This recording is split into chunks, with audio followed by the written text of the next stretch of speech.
And he laid his hands on her, and immediately she was made straight, and she glorified God. And the ruler of the synagogue answered with indignation, because Jesus had healed on the Sabbath day, and said unto the people, there are 6 days in which men ought to work in them. Therefore come and be healed, and not on the Sabbath day. The Lord then answered him and said, you hypocrite, does not each one of you on the Sabbath loose his ox or his donkey from the stall and lead him away to watering? And ought not this woman, being a daughter of Abraham, whom Satan has bound, lo, these 18 years, to be loosed from the bond on the Sabbath day? And when he had said this, all his adversaries were ashamed, and all the people rejoiced for all the glorious things that were done by him. We meet a woman who was crippled for 18 years. We are told that for 18 years, this woman was bound. And when Jesus met this woman who could not lift herself up, he called her to him and said unto her, woman, you are loosed from your infirmity. And he laid his hands on her, and immediately this woman was made whole. I want to share with us sisters this evening that there are many ways in which as women we have been bound. There are very many ways. I will share with you an illustration of how somebody can be bound to a situation. I live in Kajiado County. I live with the Maasais. So I have tried to understand how they do some of their things. And I'm told how the Maasais used to have their cows tethered. You know, it's called tethered, the way you put a rope and then you have the cow tethered.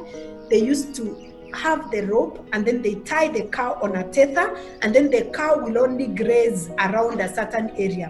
It would reach a point, because the cow is so used to be tethered, somebody will squat or they bend, they pretend like they are tying the cow, and the cow will not move. I hope you get what I'm saying. The whole day, that cow will stay around that space where there is a tether, and yet there is no rope, and the cow is not bound. So the binding is actually in the head, but the cow is not physically bound. And that is how, as women, sometimes we can be bound in that state. And the Lord is disappointed when we remain bound. And many times it's not our fault, it's because of the way we have been socialized as women to be bound. Many women are suffering a lot of pain and anguish because of this COVID-19 pandemic.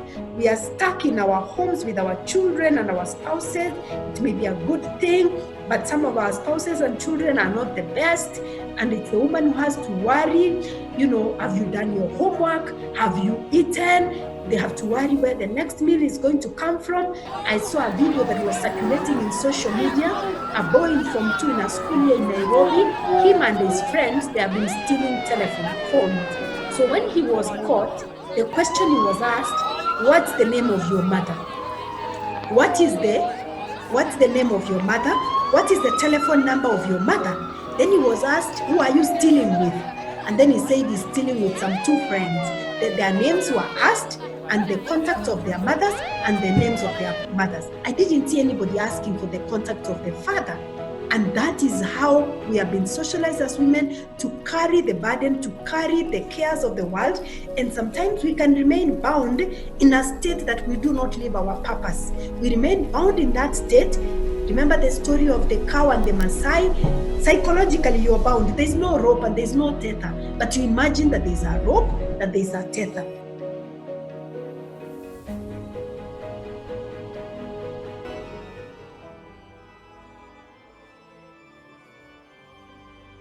My people perish for a lack of knowledge.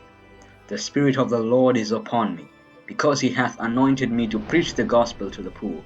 He hath sent me to heal the brokenhearted, to preach deliverance to the captives, and recovering of sight to the blind, to set at liberty them that are bruised.